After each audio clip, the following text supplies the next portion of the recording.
Salam dostlar.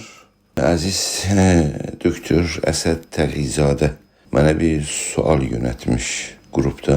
Ona biraz diqqət çəkmək istəyirəm və onun haqqında biraz danışmaq istəyirəm. Sual budur ki, mənə yönətilir və deyilir ki, təkrarən deyirəm ki, Türkiyədə demokrasi yoxdur və ya sünni və ya məsnui demokrasi var. Sizcə, yəni məndən soruşur, sizcə İngilizdə ya Amerikada və ya İsraildə düzgün demokrasi varmı və onların demokrasisi Türkiyədən güclümü? Sual belə yönətilir. Bu suala diqqət çəkdiyimizdə birinci dərəcədə demokrasinin nə olduğunu və necə olduğunu ən gözəl formda mövcud demokrasilərin bir-biri ilə müqayisə eləməklə ələ gəlməz. Baxmayaraq ki, mövcud demokrasiləri qiyas etmə də bir şeylər bizim əlimizə verir. Amma gerçək və modern demokrasi nədir deyə hansı faktorlara diqqət edir? O faktorlar o ölkədə diqqət mərkəzinə alınırlar deyə daha düzgün metoddur. Ona görə mən zənn edirəm ki, Türkiyədə əgərsə demokrasini ələ almaq istəyirik və ya başqa bir ölkədə demokrasi özəlliklərinə diqqət yetirməliyik. Və o açıdan bir ölkədə demokrasinin var olub olması, zəif olub olması və ya formalitə və ya dərin demokrasinin olmasını bizə göstərməkdə yardımcı ola bilir. Əlbəttə ölkələrin demokrasisində ki, hangi ölkədə, nə dərəcədə və bu ölkələrin demokrasisi bir-biri ilə qiyasda harda dururlar deyə ələ alıb ona da biraz baxmaq olur. Amma bu sualın cavabına girmədən bəzi sözləri bir neçə cümlədə deyib, ondan sonra demokrasi məsələsinə Türkiyədə baxa bilərik. Əsasən birinci sual budur ki, nə üçün demokrasi məsələsini Türkiyədə ələ almalıyıq? Bizə, yəni İranda yaşayan türklərə, Güney Azərbaycanda yaşayan türklərə Türkiyənin demokrasisi nə qədər önəmlidir ki, biz onu diqqət mərkəzinə alaq. Bir başqa mövzu ki, burada çox ciddicə onu diqqət mərkəzinə almalıyıq. Ölkələrdə gəlişmə və ya pişrəft metodunu fəlsəfi cəhəti nələrdir? Yəni, hangi düşüncə tərzi bir ölkədə və yalnız bir ölkədə, hətta bir nəfərin və ya bir ailənin və ya bir şirkətin gəlişməsinə səbəb olan düşüncə nədir? Orada ələşdirəl düşüncə meydana gəlir, intiqadi təfəkkür meydana gəlir. Əgərsə ölkələrdə, ya şirkətlərdə və hətta ailə içində və hətta şəxsi zindəyanlığımızda tənqidi düşüncə zehnimizdə olmasa və o tənqidi pəncərədən məsələlərin gəlişməsinə ölkədə, ailədə, şirkətdə və ya şəxsi zindəyanlığımızda baxmasaq, yəni onun zəif nöqtələrini tapmasaq, o ölkədə ya o şirkətdə və ya o şəxsdə və ya o ailədə gəlişmə mümkün olmaz da. Yəni dünyanın gəlişməsi ya ölkələrdə pişrəft istisnasız ələşdirəl pəncərədən baxılması ilə və ya ələşdirəl pəncərədən baxılandan sonra gəlişmə imkanı meydana gəlmişdir.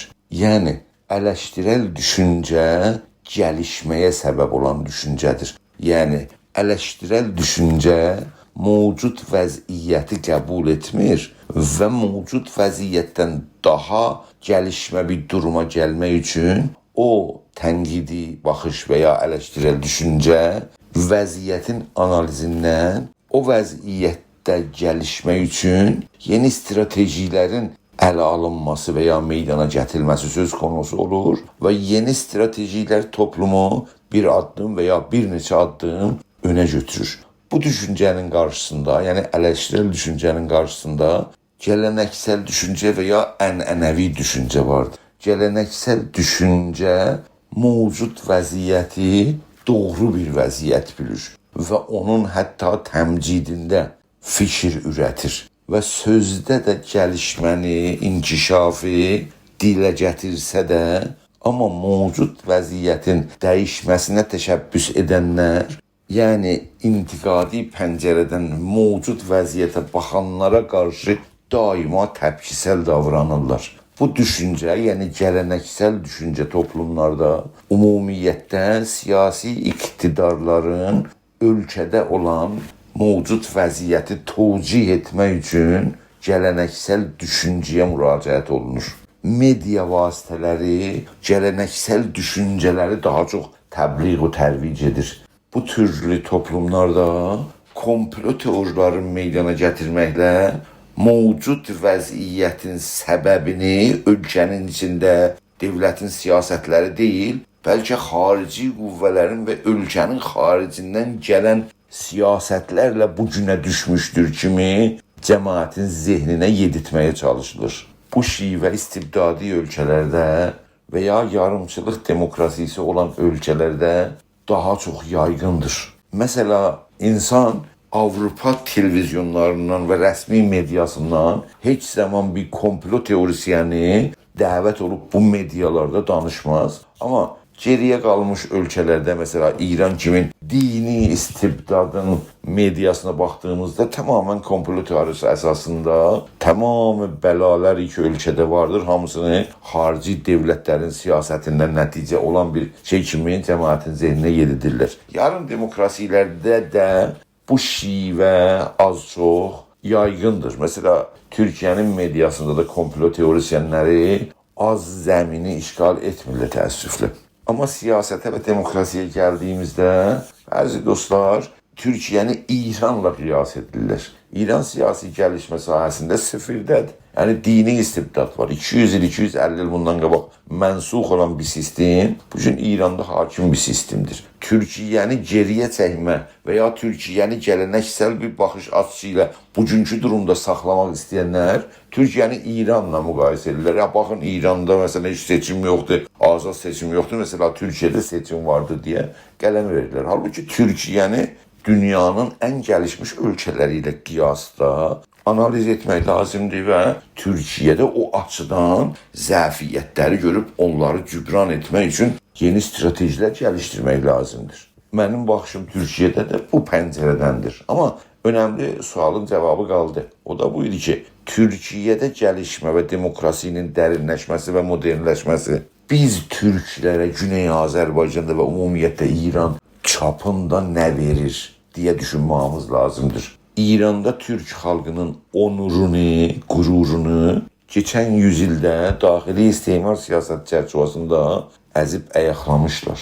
Milli qürurunu almışlar və o vasitələ bu xalqı asimilə olmağa, farslaşmağa yönəltmişlər. Yəni bugün bizim xalqımızın ən önəmli faktoru özünə qeytmədə və gəlişməsinə düşünmədə milli qürurunu geri almaqdır. Yəni türklüyünə söykənmə və o söykənməni qürurca qəbul etmə və bu vasitə ilə assimilasyon sürəcini dayandırma və Türk xalqının Güney Azərbaycanda öz müqəddəratını təyin etmə haqqını və İranın çapında siyasi iqtidarda və dövlətçilikdə payını qazanmağa yönəlik hərəkət etməyi gərəkir. Bu onurun, qürurun geri dönməsində Türkiyənin və Azərbaycanın nə qədər gəlişmiş olsa, nə qədər güclü olsa, nə qədər ekonomisi güclü olsa, nə qədər demokrasisi güclü və modern olursa, o qədər istər-istəməz bizim xalqımızda onur və qüruru geri döndərir. Yəni Türkiyəni məsələn İranla müqayisə edir və düşünür ki, Fars adına yaranan dövlətin bir dini istibdadı və Türkiyədə məsələ demokrasinin daha gəlişməsi və dünya ölkələrinin başında gələn bir ölkə kimi göstərməsi istər-istəməz bizim xalqımızı qürurlandırır. Həm Azərbaycanda həm Türkiyədə fərq etməz. Ona görə Türkiyə və Azərbaycanda demokrasinin gəlişməsi İranda yaşayan Türk xalqının qürurunu və onurunu geri döndərmək üçün önəmli faktordur. Əlbəttə bu bizim, yəni İranda yaşayan Türk xalqının milli çıxarları və mənfəətləri üçün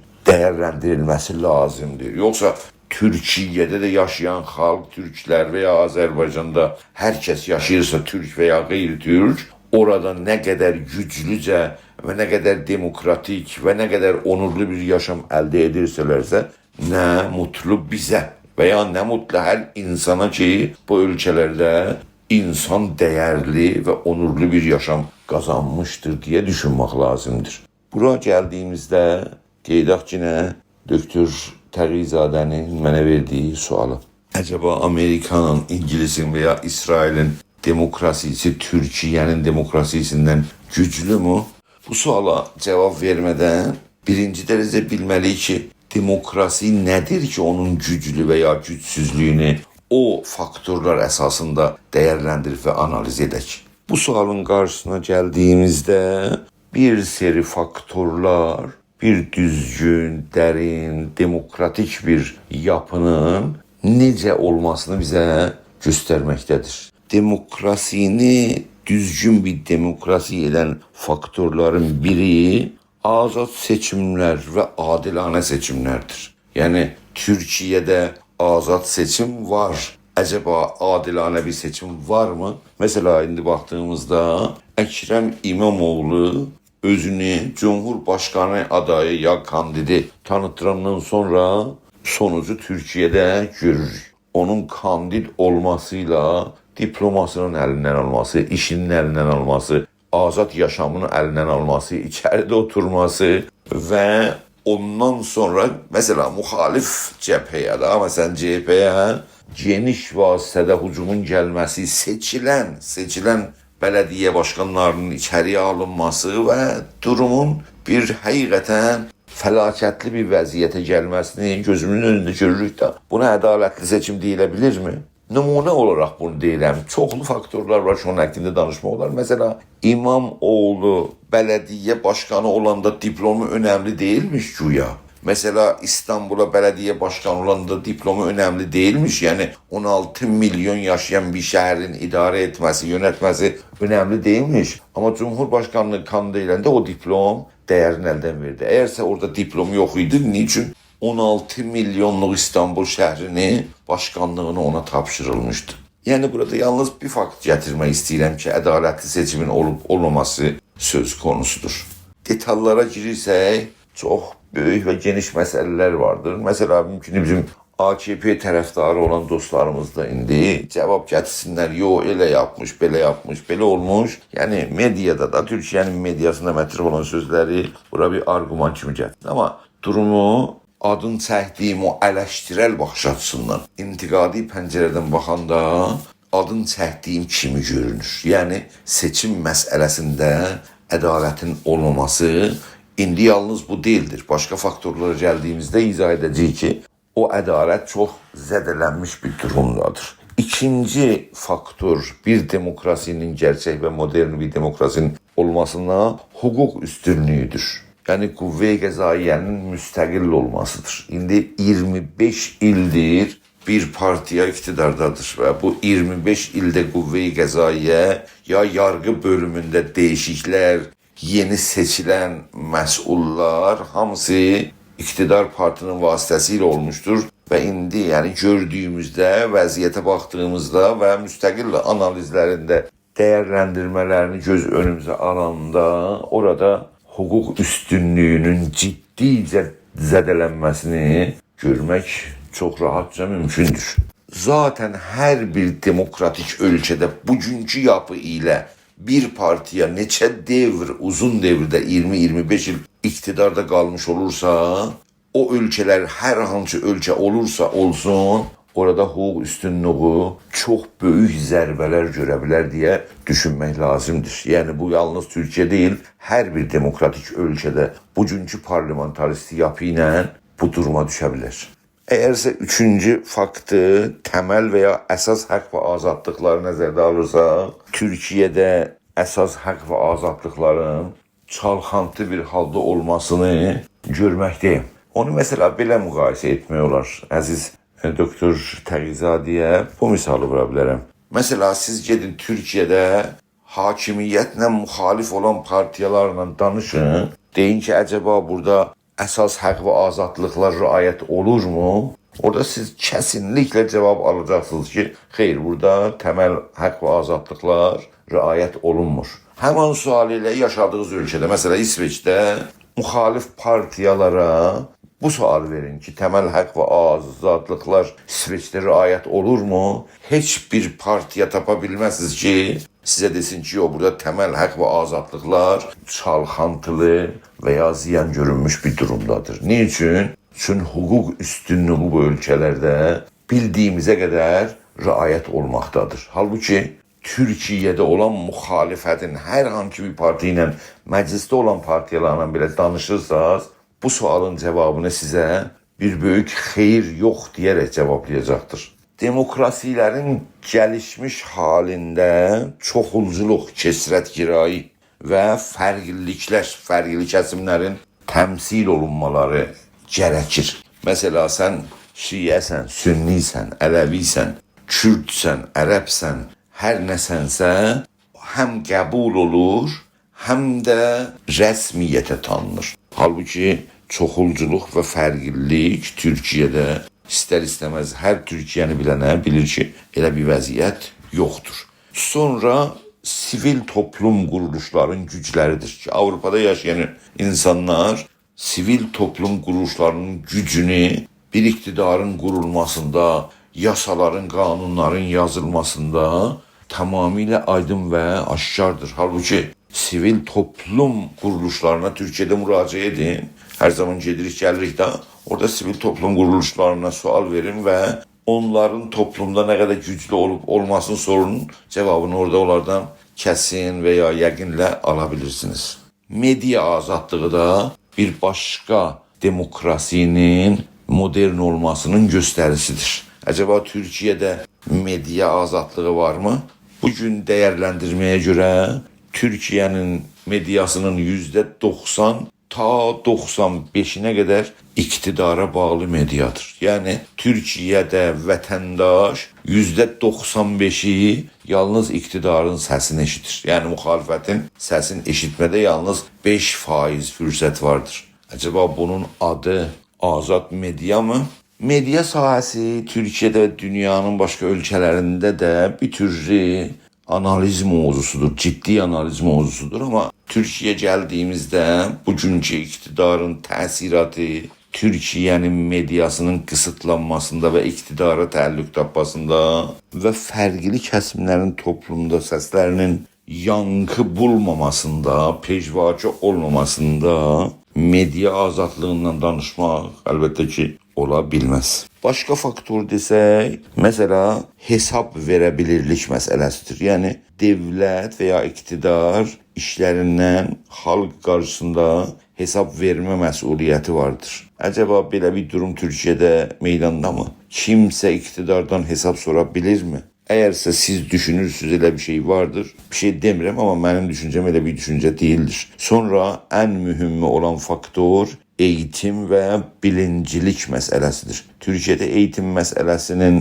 zədələnməsini məndən deyil, eğitim alanında olanlardan və ya hətta bu Avropaya gələn öğrencilər və ya o hocalar ki Türkiyədən Avropaya gəliblər və hətta Türkiyənin özündə belə Türkiyəyə gedəndə eğitim məsələsinin səviyyəsini sormanız bəlkə daha aydınlaşdırar ki, eğitim səviyyəsi Türkiyədə geçən 10 illərə baxdığımızda səviyyə enməkdədir deyə düşünmək lazımdır. Bu sahələrdə danışqahlarda ya üniversitelərdə etirazların meydana çıxması üniversitədə öğrencilər və hətta hocaların vasitəsilə də çoxlu və geniş vasitədə mediada görmək mümkündür. Bu faktlar ümumiyyətlə bir demokrasinin siz demişkən sünni və ya yarımçılıq bir demokrasinin olub və ya dərin və çoxulcu bir demokrasinin olmasını göstərməkdədir. Həm Türkiyədə və həm dünyanın hər bir ölkəsinə baxdığımızda bu meyarlarla, bu faktlarla onu dərk etmək mümkündür.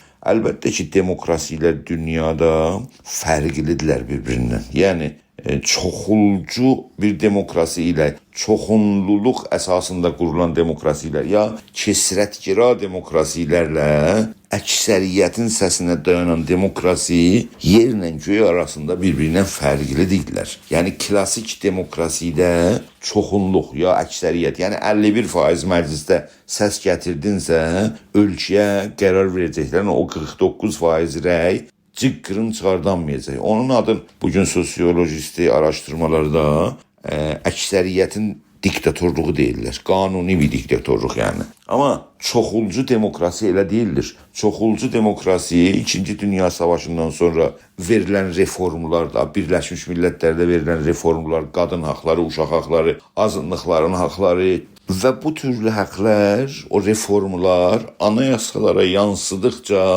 bir demokrasini klasik demokrasidən, yəni çoxunluluq, ya demokrasi əksəriyyətdən çoxulcu demokrasi, yəni kəsrətgərə bir demokrasiyə yönətmişdir. Avropa dövlətlərində demokrasi çoxulculuq əsasında ümumiyyətdə qurulmaqdadır. Yəni o reformları ki, Birləşmiş Millətlərdə və dünya səviyyəsində qəbul olunmuşdur. Məsələ, insan haqları bəyannaməsi filan. Bu vasitə ilə bu dövlətlər klasik demokrasidən çoxulcu demokrasiyə evrilmişlər. Halbuki Türkiyənin demokrasisi ilkin və klasik demokrasiyə dayanan bir durumdadır. Yəni adın çəkdiyim reformların çoxu Türkiyədə qəbul olunmaması üçün Türkiyə klasik demokrasidən çoxulcu və ya kəsrətgirə demokrasiyə evrilə bilməmişdir deyə düşünmək lazımdır. O nümunə istəsəz siz məndən ən sonda İstanbul Anlaşması məsələsidir. Yəni qadın haqları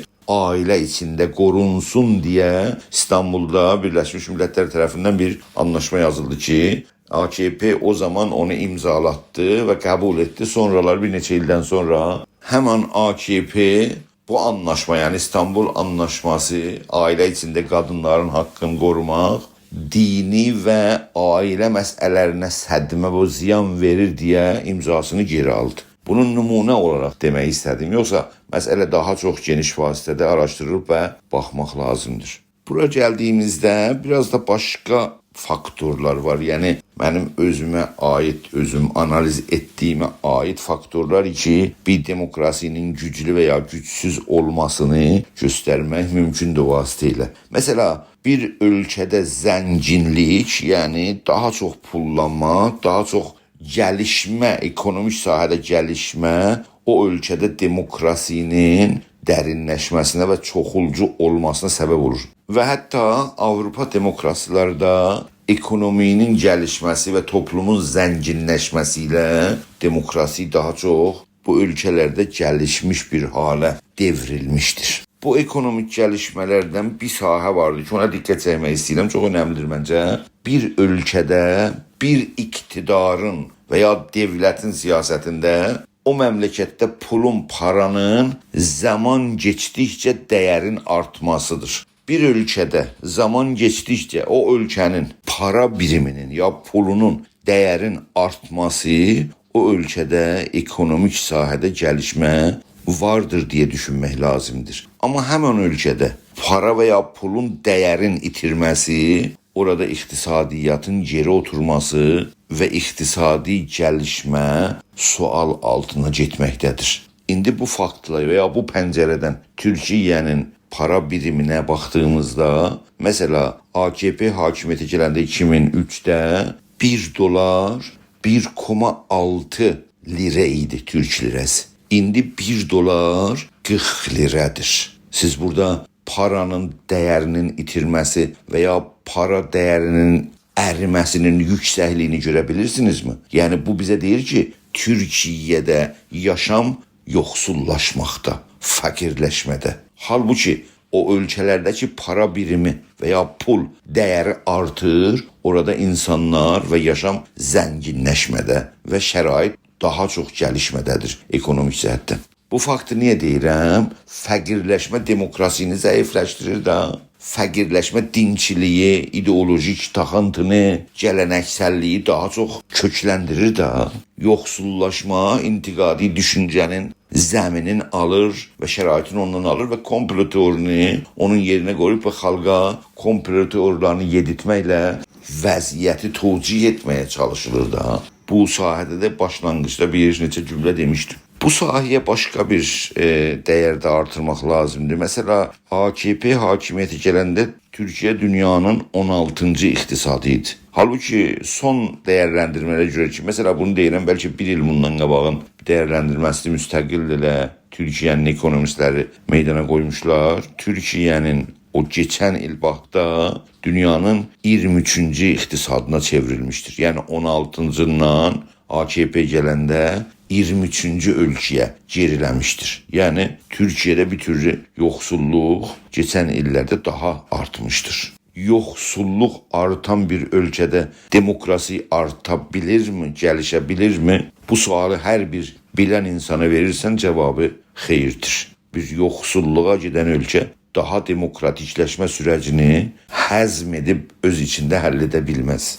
Bilirəm, biraz sözüm uzandı, amma məncə dəyəri vardı biz o şeyləri düşünüb və daşınaq üçün, gələcək üçün və bizim özümüzün Azərbaycanımızda qurulan dövlət necə olmalıdır və demokrasinin gəlişmə durumu iqtisadiyyatın və insanın yaşamının daha yaxşılaşmasına səbəb olan faktor kimi ələ alıb danışmamız məncə önəmlidir. Son bir faktor haqqında da danışım, ondan sonra sözləri sona çatdırım. Son faktorum, əziz dostumuz Doktor Təğizadənin acaba Amerikanın, İngiltərənin, İsrailin demokrasisi Türkiyədən güclü mü deyəndə bu suala da biraz cavab vermək istəyirəm. Ən son ələ verdiyim demokrasi nə idi? Güclü ekonomi daha çox demokratikləşməyə şərait yaradan bir faktordur, elə deyilmi? Bu daha zənginləşmə ailə içində də demokratikləşməyə köməklik edir də. Məsələn, bir pulsuz ailə uşağın universitetə getməyə özəl kurslara qoya bilirmi? Yox, qoyanmaz. Amma zəngin ailə uşağı universitetə qəbul olsun deyə öz uşağını universitetə girmək üçün özəl kurslara göndərməyə imkanı vardır da.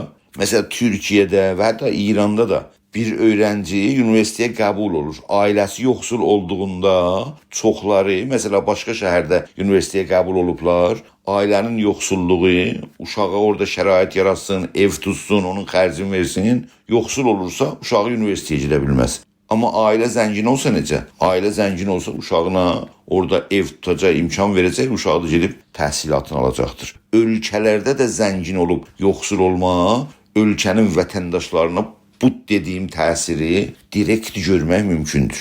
Onda əgər zənginlik demokrasinin gəlişməsində və yaygınlaşmasında önəmli rolu var, onda bu adın çəkdiyimiz ölkələrin kişi başı gəlirliyinə baxaq da. Çünki kişi başı gəlir bir ölkədə çox ciddi bir faktordur bir ölkənin zəngin və ya yoxsul olmasında. Amerikanın kişi başı gəliri 85 min dolara yaxın və ya ondan biraz çoxdur.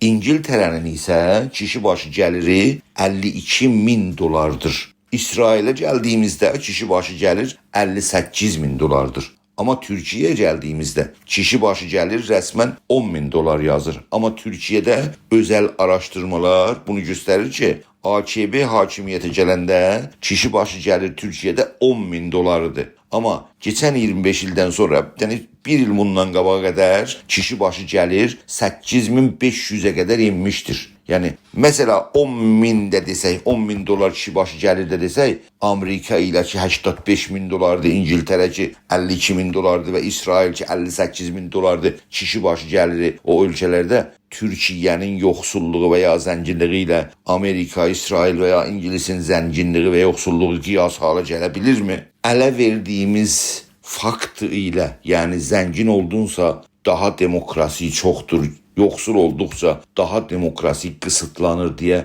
onda Türkiyənin demokrasisi ilə Amerikanın, İsrailin və İngiltərənin demokrasisi qiyas halında ola bilir bu ələ verdiyimiz ədədlərlə. Hər halda sözümüzü sona çatdırmamız lazımdır. Bu sahələrdə danışma əlbəttə ki olumlu və lazımdır, amma həqiqətdə bu sahələrdə danışmaq sonsuza qədər davam edə bilir. Ona görə də sözümüzü burada toparlayıb və Azərbaycanda demişkən yekunlaşdırmalıyıq və sona çatdırmalıyıq.